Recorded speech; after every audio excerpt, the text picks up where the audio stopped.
Julio Teko, je suis acteur, comédien togolais, maître de cérémonie à côté, je fais du voix off et voilà, modèle photo.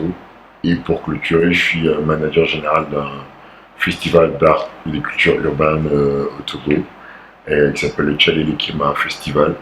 Et, euh, et voilà, alors j'exerce principalement à Lomé depuis bientôt 10 ans. Depuis bientôt 10 ans dans ces différentes catégories. J'ai démarré la fiction il y a bientôt 5 ans avec la structure Yobo Studio au Togo. Donc voilà, principalement, et je continue de faire des soirées d'animation ici et là, poser ma voix sur des projets et me présenter. Voilà. Alors, ce que je fais, c'est d'être un modèle pour ma société. Je suis venu à Abidjan en ce moment, pendant que l'interview se déroule, pour la promotion de mon premier long métrage, d'accord, mon entrée officielle dans le monde du grand écran, du cinéma, par le biais de Vaudou Communication, de voilà, Fabrice Avignon Production. Et je suis là parce que j'incarne un personnage dans le film jusqu'au bout du réalisateur Yassine Toumsou. J'incarne le rôle de Patrice Bokédé, voilà, qui est incarné également par Angélique Nguessan, qui est franchement, de sa génération, pardon, l'un des meilleurs acteurs togolais, j'ai failli dire togolais, je suis à fond, voilà, d'Afrique de l'Est francophone, sinon, voilà, de la Côte d'Ivoire, s'il fait partie des meilleurs acteurs de sa génération. Et pour moi, c'était un honneur de le doubler, ou sinon d'incarner le même personnage que lui.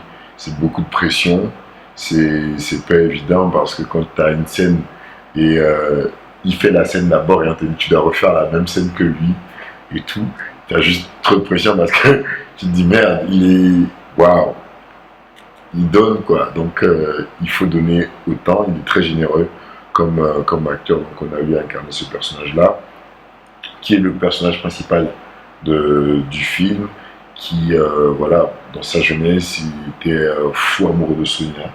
Vous avez dû remarquer également dans la bonne annonce, j'ai une séquence en face du patriarche du cinéma ivoirien, M.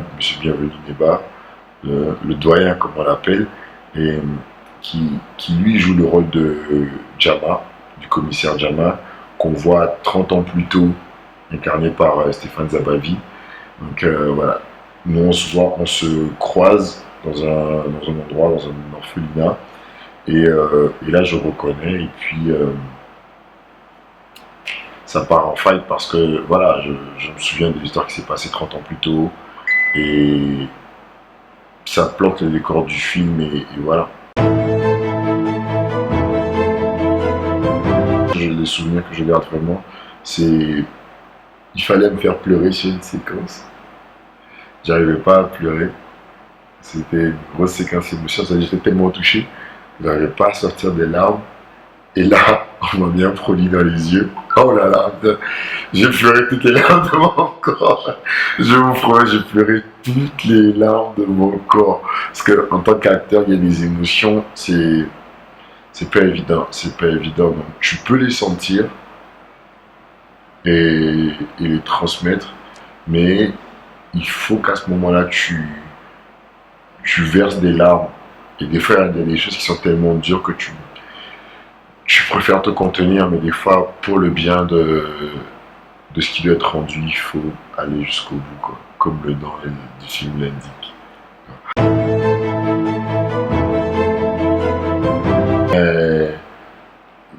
Par rapport à la séquence, je pense qu'on la voit même dans la bonne annonce, d'accord, où on est assis en face des différents commissaires, du commissaire Djama, et déjà, il est impressionnant, ce gars, même quand il répète, ce jeune homme, quand il répète, il est impressionnant. Il est tellement généreux en termes d'émotion que c'est fou. Donc, quand il tournait la séquence, moi j'étais au moniteur. J'étais au moniteur et je regardais. Et là, c'était juste... Je me souviens même, j'ai dit à Stéphane à côté, putain, quoi, il Pourquoi il fait ça? Pourquoi il me met autant de pression là? Non, le sentiment c'était vraiment, waouh, est-ce que je vais y arriver? Parce il faut pas que ce soit moi. Il faut rester ou faire mieux. Donc, quand tu as un élément qui donne ce qu'il donne, il sait être neutre, il sait, il sait jouer avec les émotions. Et ça, c'est une vraie qualité en tant qu'acteur. Donc, et voilà, j'étais en mode, il faut que j'arrive à faire autant. Il faut vraiment que j'arrive à faire autant. Et quand je me suis assis, j'ai...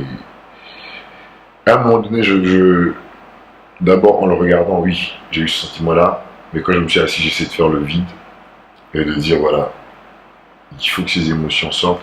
Non pas calquer, tu peux pas calquer ce que la personne fait, typiquement, mais tu te dis juste, il faut qu'intérieurement, je me libère et je donne quelque chose. Je donne quelque chose qui peut, voilà, atteindre ce niveau-là. Parce que vous avez des acteurs impressionnants. Et la Sonia également, je pense qu'elle a un très, très bel avenir. Ils sont juste impeccables. Donc oui, jouer, même en face de monsieur Bienvenu, et c'est... Vous perdez votre texte. Quand je dis vous perdez votre texte, c'est une réplique en face de lui, surtout dans des séquences émotions. J'en ai des frissons.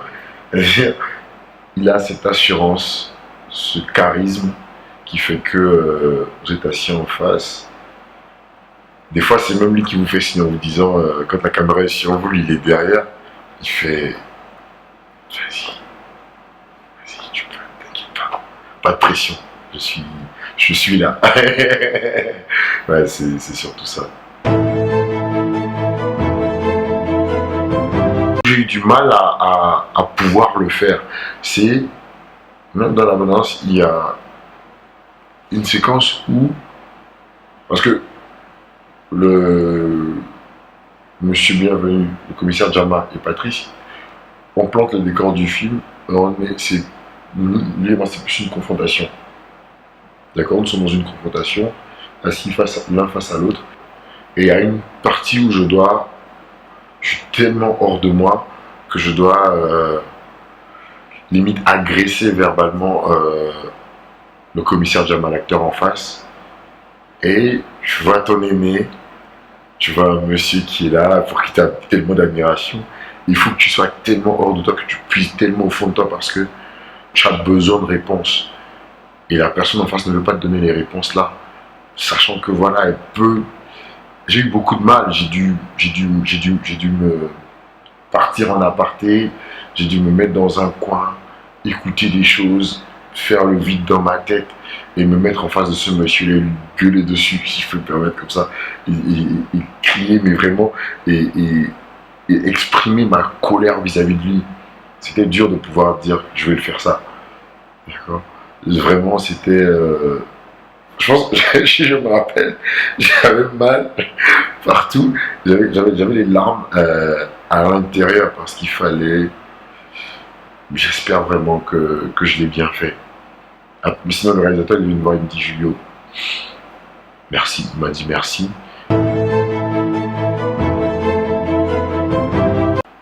Mon mot de fin, ou sinon de la fin, c'est vraiment merci. Merci pour la perche, d'accord? Merci pour la perche qui m'est tendue. Et puis, c'est un honneur pour moi d'être à Abidjan, de présenter ce que je fais et d'où je viens, surtout, de présenter le Togo, cinématographiquement parlant, de présenter mon pays, de le représenter. Et je tiens à dire merci à vous, jeunes, qui regardez, à vous, Ciné Life. Et voilà, j'espère que ce ne sera pas le dernier projet, que beaucoup de choses se feront après. Maintenant, le film qui m'a marqué, je dirais, j'en ai regardé plein. Il y a plein qui m'ont marqué, mais jusqu'au bout, humainement, est en train de changer une grosse partie de ma vie. Et je pense qu'il me marquera à jamais. C'est le premier film dans lequel je suis.